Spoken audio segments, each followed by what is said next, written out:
इस press conference में आए।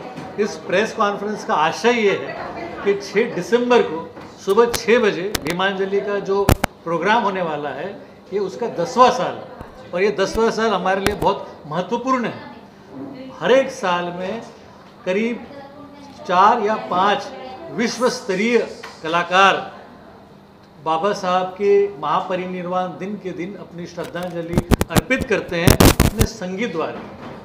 डॉक्टर हर्षदीप साहब कामले की ये संकल्पना थी कि चूँकि डॉक्टर बाबा साहब अम्बेडकर वायलिन के शौकीन थे तो इसलिए उनके महापरिनिर्वाण का जो दिन है उस दिन सुबह उनको सिर्फ परकशन यानी सिर्फ म्यूज़िक के द्वारा श्रद्धांजलि अर्पित की जाए।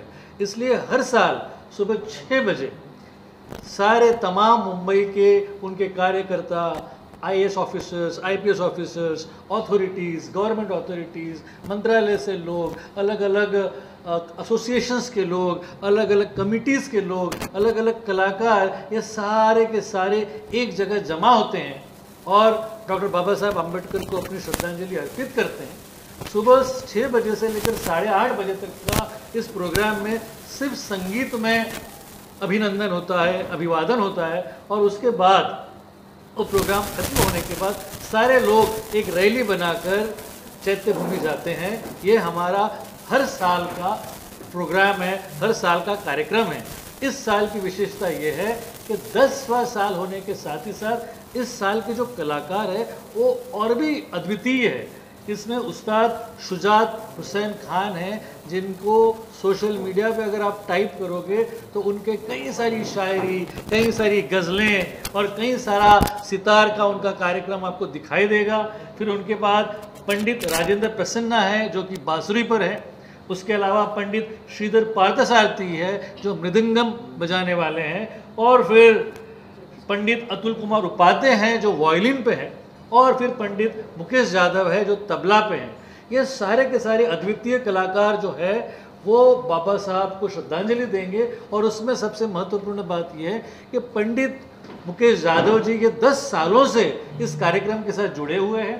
डॉक्टर विजय कदम 10 सालों से इस कार्यक्रम में जुड़े हुए हैं और डॉक्टर बाबा साहब अम्बेडकर विचार समिति ये इस कार्यक्रम को निभाती है। उसके अलावा ताल विहार इसको प्रस्तुत करता है और एक प्रोग्राम इतना ज़बरदस्त है कि दुनिया के कोने कोने में इसका डायरेक्ट प्रक्षेपण होता है। हम इस बार लाइव स्ट्रीम करने जा रहे हैं जय भीम म्यूज़िक चैनल पर, साथ ही साथ भीमांजलि के जो सोशल मीडिया हैंडल्स हैं फेसबुक, ट्विटर, इंस्टाग्राम, सब पे हम लाइव जाने वाले हैं। और जय भीम म्यूज़िक ये जो चैनल है, आप पीछे लोगो देख रहे हो जय भीम म्यूज़िक का, उस जय भीम म्यूज़िक चैनल के सारे हैंडल्स पे ये लाइव जाएगा। तो जो लोग इसमें नहीं आ सके सुबह, वो अपने घरों में रहकर भी इस कार्यक्रम का आनंद ले सकते हैं। मैं बड़ा खुशनसीब हूँ कि मैं इस कार्यक्रम से जुड़ा हुआ हूँ।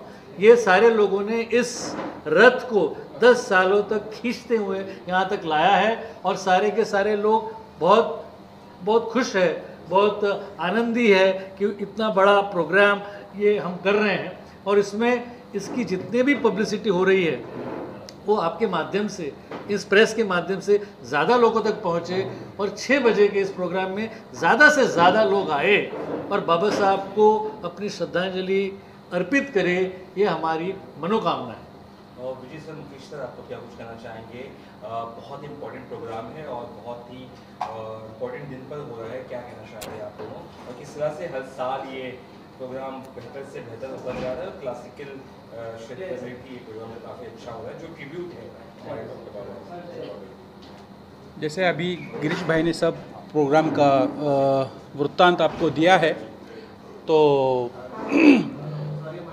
हमें बहुत गर्व महसूस होता है कि जो हमने ये भीमांजलि का जो व्रत हमने लिया है इसका ये 10वां साल है। तो मैं आदरणीय हर्षदीप कामले साहब को बहुत बधाई देता हूँ कि इस प्रोग्राम को उन्होंने इतने उच्च स्तर पर लेके गए हैं।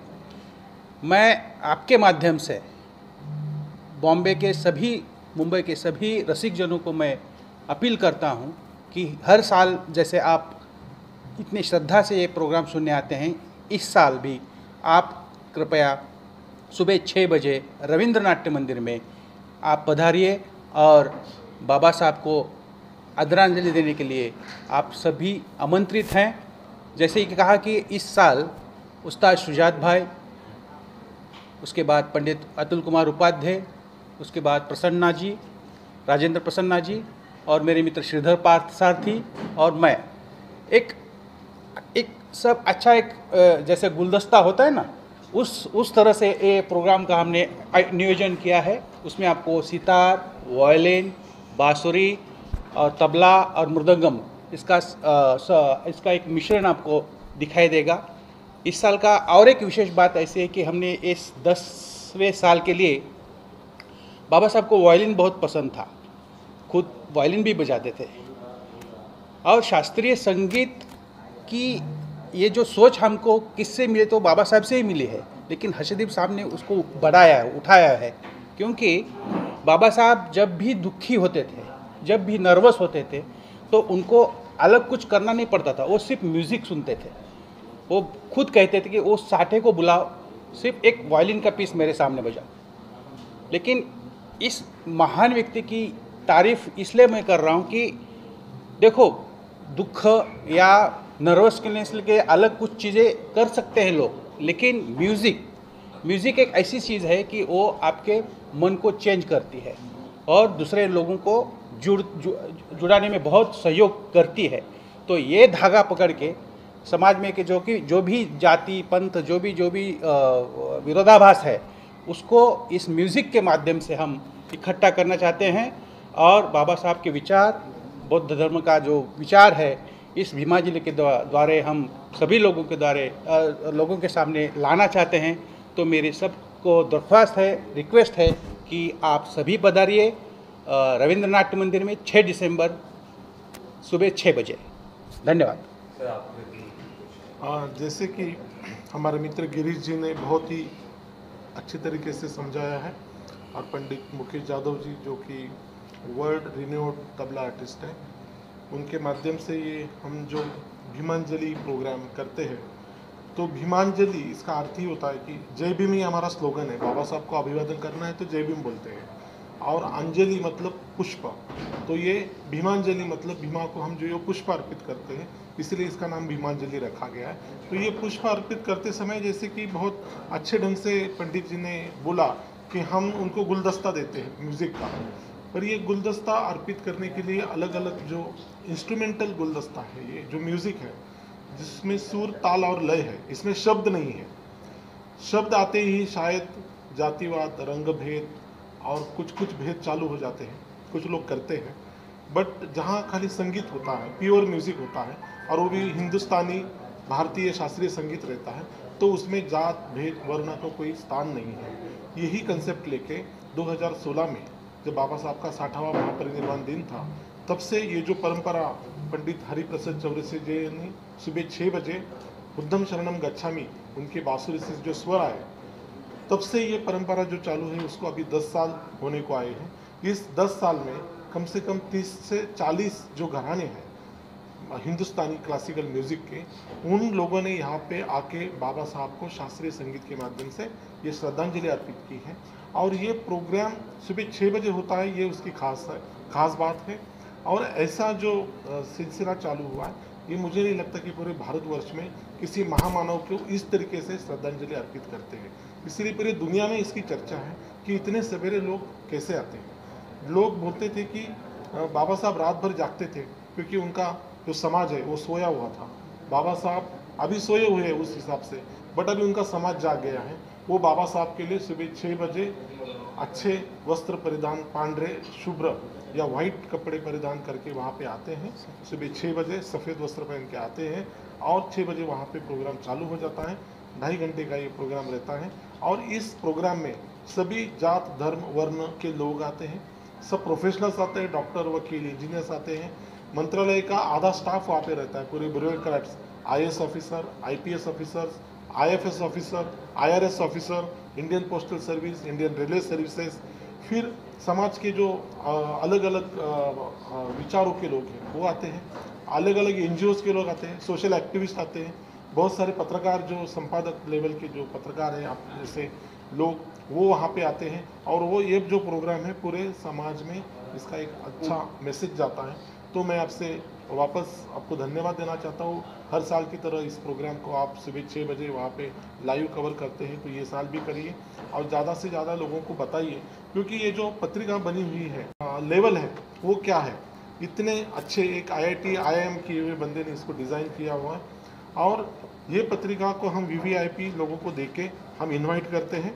उसी तरह आपने देखा होगा कि ऐसे जो स्पेशल पैम्पलेट्स है वो देते हैं, कुछ स्टिकर्स है वो हम लोग देते हैं और जो हमारे राष्ट्र निर्माता डॉक्टर बाबा साहब अम्बेडकर विचार महोत्सव समिति और ताल विहार संगीत संस्था, इनके जो वॉलंटियर जुड़े हुए हैं ये लोगों को पास जाके उनको ये प्रोग्राम के बारे में बताते हैं और उनको आने में मदद करते हैं। तो ये मिला जुला कर सब लोगों का एक बहुत बड़ा इसमें एक्टिविटी है। इस साल हम विविध राजकीय पक्ष जो लोग हैं पॉलिटिकल, अभी तक हमने ज़्यादातर लोगों को बुलाया नहीं था, बट ये बार हमने सभी, एक किसी विशिष्ट पक्ष को नहीं पर जितने अच्छे लोग हैं वो भी आके बाबा साहब को इधर आदरांजलि अर्पित कर सकते हैं। तो इस प्रोग्राम से 10 साल है तो ये हमारे लिए एक अनोखा पर्व है, एक दशक हो गया है। तो ये दशक का जो प्रेजेंटेशन है, जैसे गिरीश जी ने बोला कि अलग अलग तरह के वहाँ पे कोलाज रखे जाएंगे जो 10 साल लोगों ने परफॉर्म किए हैं, उनके रील्स हम लोग समाज के माध्यम, समाज मीडिया के माध्यम से हम दिखाएंगे और वहाँ पे कोलाज किया जाएगा और आप सुबह सब लोग आके उसको कवर करिए, यही बोल के मैं आपको धन्यवाद देता हूँ। जैसी ख्वाहिश थी कि म्यूज़िक सिर्फ ऐसे लेवल या ऐसे उच्च भ्रू लोगों के लिए नहीं है, तो म्यूज़िक क्लासिकल म्यूज़िक नीचे तक यानी मासेस में कैसा अपील हो जाए, अपील कैसे हो सकता है, कैसे उन लोगों को भी इस प्रभाव में ला सकते हैं। तो ये मीडियम हमने, ये भीमांजलि मीडियम हमने तैयार किया है। तो मैं समझता हूँ कि जो लोग क्लासिकल म्यूज़िक से वंचित थे, जिनको क्लासिकल म्यूज़िक पता ही नहीं था कि सुर क्या है, हालांकि म्यूज़िक तो सब में होता है, लेकिन जो कहते हैं कि जैसे तानसेन सिर्फ राजा के लिए गाता था, प्रजा के लिए नहीं, कुछ नहीं होता था, लेकिन आज सिर्फ परिस्थिति बदल दी, क्योंकि राज्य घटना जो कॉन्स्टिट्यूशन है उसके वजह से ये सब मासेस की तरफ ध्यान, यानी जैसे इकोनॉमी हो या सोशल हो, वैसे म्यूज़िक में भी एक रिवॉल्यूशन इस राज्य घटना के माध्यम से मुझे लगता है कि ये मासेस तक ये क्लासिकल म्यूज़िक गया है। इसलिए मेरी सोच जो थी कि क्लासिकल म्यूज़िक बाबा साहब को वंदन करे और वो भी सब मेस्ट्रो। तो मैं सभी जो मेरे जो अंतर्राष्ट्रीय ख्याति की जो है इस 10 साल में आए हैं, उनका मैं बहुत बहुत आभारी हूँ। जैसे हरिप्रसाद जी हैं, विश्वमोहन भट्ट जी हैं, उस्ताद शाहिद परवेज जी हैं, ये बहुत बड़े आर्टिस्ट हैं। उन्होंने आके वो बाबा साहब को आदरांजलि म्यूज़िक के द्वारा दिए हैं। तो इस साल भी आप आइए और शुजात भाई, प्रसन्ना जी, उपाध्याय जी और श्रीधर पार्थसारथी और मैं भी उसमें मेरा तबला वादन सादर करूँगा। आप सभी आमंत्रित हैं। सुबह 6 बजे रविंद्र नाट्य मंदिर, 6 दिसंबर। और ये प्रोग्राम की खास बात है कि ये फ्री ऑफ कॉस्ट है, इसके लिए हम कोई चार्ज करते नहीं है। ये सबसे इम्पोर्टेंट बात है, जिस सभी लोग यहाँ पे आके तशरीफ रख सकते हैं। इसमें देखिए कि उस्ताद शुजात हुसैन खान साहब बहुत अच्छे शायर, बहुत अच्छे गज़लगार और बहुत नामी सितार वादक है। तो वो नहीं इस बार शायरी से, गज़लों से अपने प्रोग्राम में कहते हैं, वो कहते हैं कि प्यार का जज्बा नया रंग दिखा देता है, अजनबी चेहरे को महबूब बना देता है। शब की तन्हाई के सन्नाटे में अक्सर कोई, शब की तन्हाई के सन्नाटे में अक्सर कोई दिल की धड़कन पे तेरा गीत सुना देता है। वाह। तो ये जो गीत और संगीत है ना, ये दिल से जुड़ा हुआ है। और ऐसे में जब हम संगीत में श्रद्धांजलि किसी को देते हैं और वो भी 6 तारीख को सुबह महापरिनिर्वाण के दिन, वो संगीत सारे लोगों के हृदय से जाकर मिलता है। इसलिए ये दिन हमारे लिए बहुत महत्वपूर्ण है और संगीत के माध्यम से हम न सिर्फ बाबा साहब को याद कर रहे हैं, बल्कि अपने समाज के सारे ही लोगों से जोड़ भी रहे हैं। जय